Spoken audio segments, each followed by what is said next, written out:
Ya, baik para mulus sekalian, ciri-ciri kedatangan Imam Mahdi itu disebutkan banyak oleh Rasulullah SAW. Di antaranya adalah terjadinya banjir darah ketika kaum muslimin sedang beribadah haji. Ya, dan ini banyak terjadi di tahun 2015. Tahun 2015 sepertinya menjadi tahun-tahun di mana beberapa hadis Rasulullah banyak terbukti.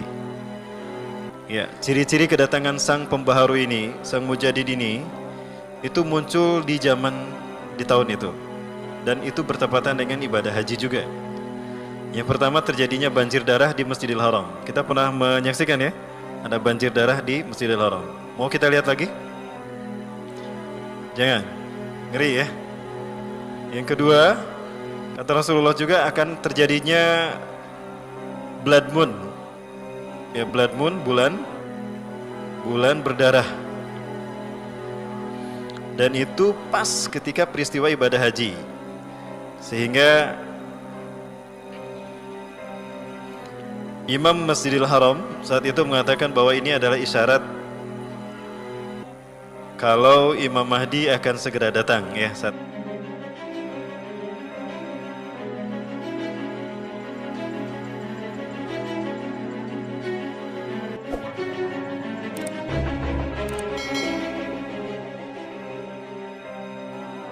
Ya, baik para mulus sekalian, ciri-ciri kedatangan Imam Mahdi itu disebutkan banyak oleh Rasulullah SAW. Di antaranya adalah terjadinya banjir darah ketika kaum muslimin sedang beribadah haji. Ya, dan ini banyak terjadi di tahun 2015. Tahun 2015 sepertinya menjadi tahun-tahun di mana beberapa hadis Rasulullah banyak terbukti. Ya, ciri-ciri kedatangan sang pembaharu ini, sang mujadid ini, itu muncul di tahun itu. Dan itu bertepatan dengan ibadah haji juga. Yang pertama terjadinya banjir darah di Masjidil Haram. Kita pernah menyaksikan ya, ada banjir darah di Masjidil Haram. Mau kita lihat lagi? Jangan, ngeri ya. Yang kedua, kata Rasulullah juga akan terjadinya blood moon. Ya, blood moon, bulan berdarah. Dan itu pas ketika peristiwa ibadah haji. Sehingga Imam Masjidil Haram saat itu mengatakan bahwa ini adalah isyarat kalau Imam Mahdi akan segera datang ya. Saat itu sampai dibahas demikian. Pada tanggal 28 September tahun 2015.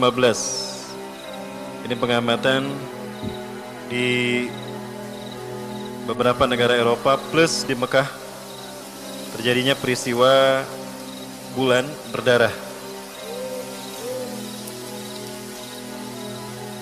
Salah satu dari jamaah kami yang pada tahun itu berada di Tanah Suci Mekah ketika berada ibadah haji, beliau menceritakan bahwa saat itu kemudian diadakan sholat gerhana, ya, gerhana bulan berdarah ini. Kemudian ceramahlah Syekh dari Masjidil Haram ini bahwa ini adalah pertanda bahwa Imam Mahdi telah ada di tengah-tengah umat manusia.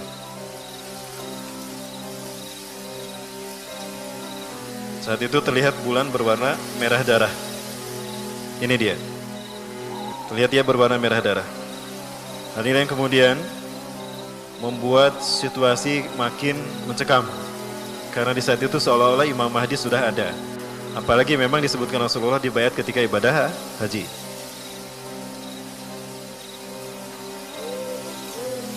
Itu tanda yang kedua, Pak Mbak. Tanda yang lainnya adalah munculnya komet yang berwarna hijau. Dan ini pernah ketahuan di Filipina. Ya. Ini September, masih di bulan September 2015, bertepatan dengan ibadah haji. Momen-momen ibadah haji. Ini pada tanggal 16 September 2015. Itu juga pertanda telah dekatnya kedatangan Imam Mahdi. Nah, para sekalian, kalau beliau sudah ada, berarti fase yang keempat berakhir dan fase yang kelima telah tiba. Apa itu fase yang keempat? Fase di mana Barat memimpin dunia. Rasulullah SAW menyebutkan bahwa antara Rasulullah sampai hari kiamat terjadi umatnya ini akan mengalami 5 fase. Yang pertama pada fase nubuah. Fase nubuah ini 23 tahun. 13 tahun di Mekah, 10 tahun di Madinah. Itu dipimpin Rasulullah langsung. Dan ini umat Islam memimpin dunia. Fase yang kedua adalah fase khilafah ala minhaj nubuah, di mana diwujudkan dengan keberadaan Khulafaur Rasyidin Al-Mahdiin. Dan ini berlangsung berapa lama? 30 tahun. Dari 610 Masehi sampai 6221 Masehi. Ya. Bukan 6216, 631 Masehi. Ya, Rasulullah SAW menyebutkan al-khilafatu fi ummati salasuna sana. Khilafah pada masa umatku 30 tahun. Kemudian sumatakun mulkan adhan. Kemudian akan muncul sistem kerajaan yang turun-temurun. Artinya kekuasaan berpindah dari keturunan dari ayah kepada anak terus sampai kepada penguasa yang terakhir. Dan ini diwujudkan dengan keberadaan dinasti-dinasti Islam mulai dari dinasti Umayyah sampai Turki Utsmani. Karena mereka masih berpegang teguh pada Quran dan Sunnah, maka ini berlangsung selama 1262 tahun. Allah berikan kekuasaan panjang pada mereka karena mereka masih berpegang pada Quran dan Sunnah. Dan ini berakhir di tahun 1924 dengan dibubarkannya Turki, diruntuhkannya Turki oleh sekutu di bawah pimpinan Inggris. Dan fase yang keempat adalah fase Mulkan Jabariyah, di mana kita berada hari ini. Dan kita berada di saat-saat terakhir dari fase ini. Karena fase ini perkiraan saya hanya akan terjadi selama 100 tahun. Artinya akan berakhir di tahun 2024. Berapa tahun lagi? 7 tahun lagi. Kenapa saya yakin 100 tahun fase ini berlangsungnya dan 7 tahun lagi? Karena Rasulullah SAW menyebutkan terkait dengan Imam Mahdi juga. Ya, dalam sebuah hadisnya sama, di dalam kitab Al-Nihayah fil Fitan wal Malahim, Al-Hafiz Imam Ibnu Katsir mengatakan, Inna Allah yab'asu min hadhil ummah ala rasi kulli mi'ati sanah mayyujadidul hadinah.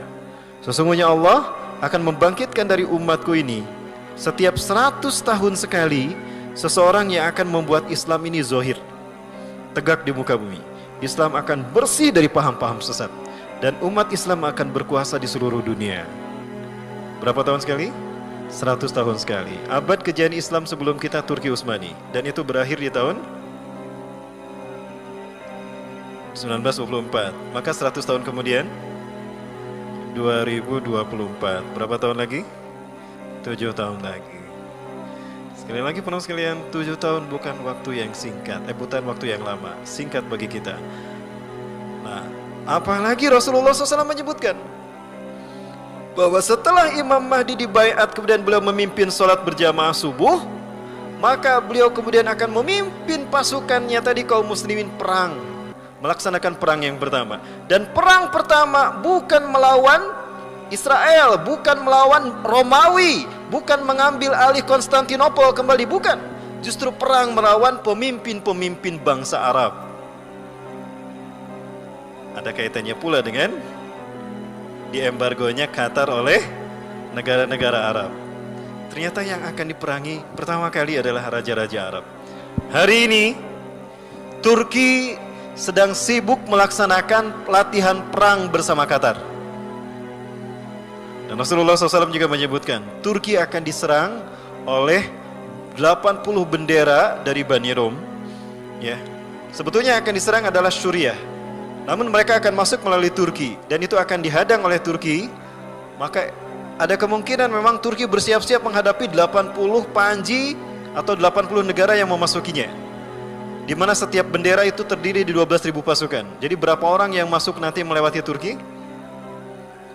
1.960.000 orang dari barat. Hari ini sudah diberitakan hampir 70 bendera. Berarti tinggal 10 bendera lagi perhamba Allah untuk memasuki Suriah. Jangan dikira Suriah sekarang diam, padahal akan terus berlangsung. Perang Armageddon atau Al-Malhamatul Kubra, orang-orang mengira dalam waktu singkat terjadi begitu saja, begitu tidak terdengar lagi selesai. Ternyata itu masih berlangsung, justru mencapai puncaknya.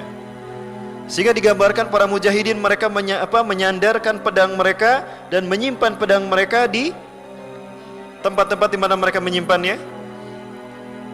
Tiba-tiba muncul seruan untuk berjihad di jalan Allah karena Nabi Isa alaihissalam turun di tengah-tengah mereka. Nah, turunnya Nabi Isa pun nampaknya telah dekat. Karena tempat di mana Nabi Isa akan turun pun sudah banyak dikepung oleh pasukan-pasukan Rusia dan Suriah. Di mana itu? Di Aleppo, Bapak Ibu. Ini alasan kenapa Aleppo dihancurkan menurut saya. Karena di Aleppo ini sudah diketahui bahwa Nabi Isa akan turun di sana. Jadi mereka seolah-olah Rusia dan Suriah ini bersepakat, yuk sampai Nabi Isa turun, orang hancurkan heula tempatna. Ngarah terjadi turuna. Ya. Keun bae para Allah, andai kan Nabi Isa tidak jadi turun di Aleppo, Bandung siap menambutnya. Betul? Siap menyambut Nabi Isa turun? Siap.